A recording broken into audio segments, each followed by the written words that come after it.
Let's make bagels! First thing we're going to do is we're going to scoop up some dough, and I like to use a stainless steel scissor to cut the dough off with.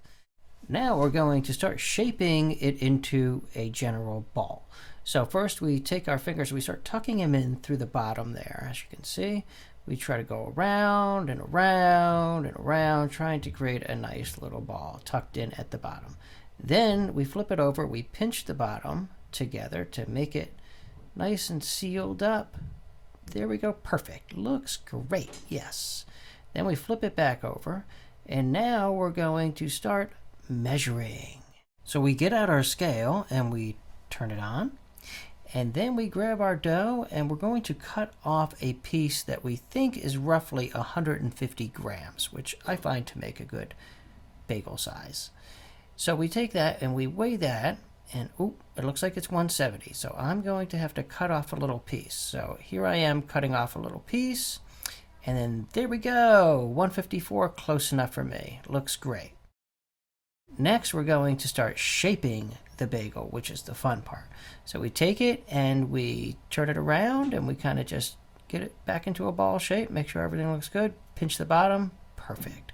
Then we'll flip it back over, and then we will punch a hole right in the middle. We'll take our finger and boop, there we go. Then we take our thumbs and we jab them through the center and pull apart. And it should be thick all the way around. If there's a thin part going around, just avoid that area. We don't want it any thinner than what it already is. And then once you get in a general shape, it looks great, put it down and it's ready to be put on the tray. Put them on one at a time. This is what my tray looks like with them all on there. So I like to do 6 at a time. Looks great.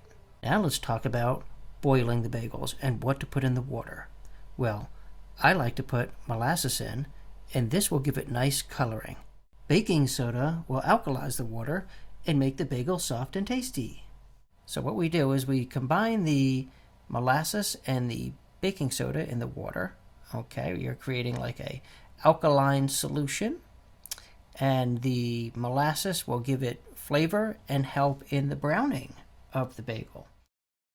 So next thing we do is we scoop off the bagel and we bring it over to the boiling water, and then we'll slip it right in, just like this. We're trying to scald the outside of the bagel to keep the inside soft and chewy.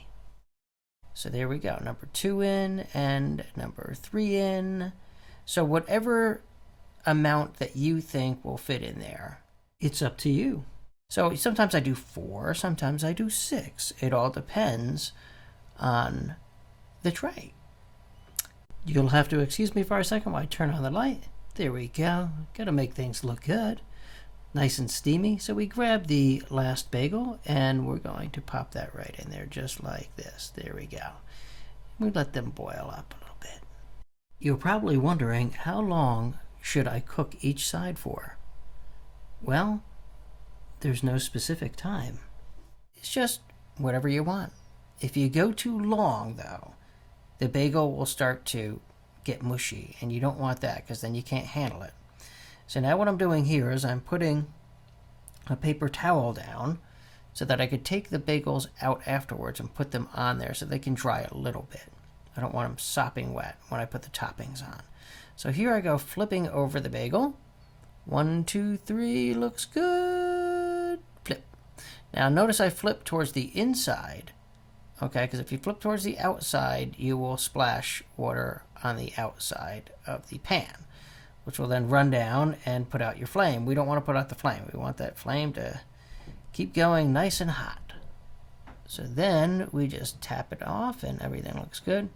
So we let that go a little bit, and when we think it's about time, we can remove them. And now we're going to put it onto the tray. Here we go. There's number 1. And here's number 2. Let it drain a little bit. Notice the spatula that I'm using has holes in the bottom so that the water can drain away from the bagel. And here's number 4. And it looks good. Now let's do some toppings. Now we take the tray of bagels and we're going to set that aside. And I like to have a mixture of like sesame seeds, poppy seeds, little salt, and I make a little mix. And then I put that in like a little Tupperware with a closable lid. Now we're going to take each one of the bagels and we are going to, here they are, and we're going to dip them in the mix, flip them over. If you like, you can just have the seeds and stuff, the toppings on one side if you'd like. I like to have it on both. My kids like both. There we go. Now it's time to bake the bagels. I like to bake the bagels at 475. You could do 500, whatever you'd like. But make sure you coat all the bagels before you put them in. And after about 30 minutes of cooking, depending upon where you are in the world, there's your bagels. They look great, yummy, crunchy, with a soft inside. With the seeds and toppings on, it looks fantastic. Now we're going to cut the bagel open. If it is too hot, I suggest using some type of cloth over the top or an oven mitt. So we cut the bagel open just like that. Then we open it on up and it's nice and steamy. Now it's time for the butter. Let's get our favorite block of butter and we'll take our little butter knife and we'll scoop off a piece and then we'll just smear it all the way around that bagel. Remember, the bagel's hot, so it will steam the butter and it will melt it into that bagel, making it absolutely delicious. Here we go. Now it's time to taste that bagel. So let's take a nice big bite out of that bagel. Wow, crunchy and soft. That is how to make the perfect bagel. If you found this video helpful at all, please hit the like button. And you can also subscribe to our channel and hit the notification bell so that we can notify you when we have another great video just like this one for you to watch. Thank you for watching.